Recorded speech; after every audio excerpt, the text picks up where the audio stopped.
Authorities in Point Loma are faced with a stinky problem after a dead whale washed up overnight. A passerby spotted the fin whale this morning. CBS News 8's Steve Price joins us from our newsroom with more on the whale and how authorities are planning to get rid of it. Steve? Well, Barberly and Carlo, our cooler temperatures hit just in time. Otherwise, that smell would be much worse. As for moving the whale, the plan is to get it out of there tomorrow.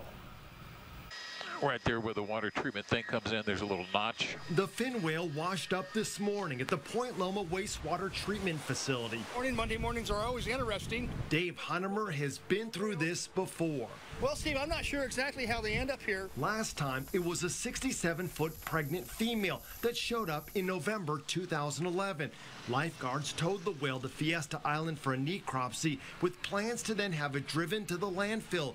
But it was so big, 60 tons, that they had to abandon that idea. And a few days later, they towed it 12 miles off the coast of La Jolla and sank it.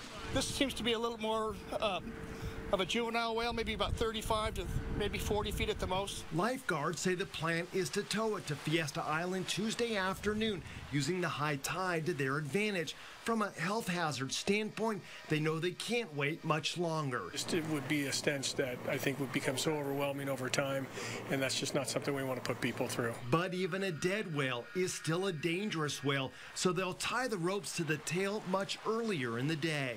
Our plan is to go down there at low tide so we don't have much water moving around, because as you look at the tail moving around in the water, that would be literally like getting hit by a massive piece of something, steel or something like that, so it's dangerous. Fin whales are the second longest animal in the world after the blue whale. They're also an endangered species. It's believed this whale died after being hit by a large ship, and even though it's already starting to decompose, it's still an amazing sight to see, which is why Dave has no problem with his employees coming over for a closer look. It's okay if somebody wants to come over during their break, take a look at the whale, take a few pictures, maybe go in and make a phone call to somebody at home, but when it's time to go to work, we have to go to work.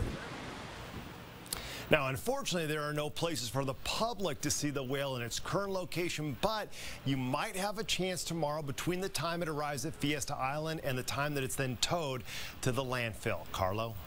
Thanks, Steve. Officials from NOAA plan to visit the whale tomorrow to perform several tests and hopefully figure out why it died. The latest surveys show that there are only about 1,600 to 3,000 fin whales left off the California coast.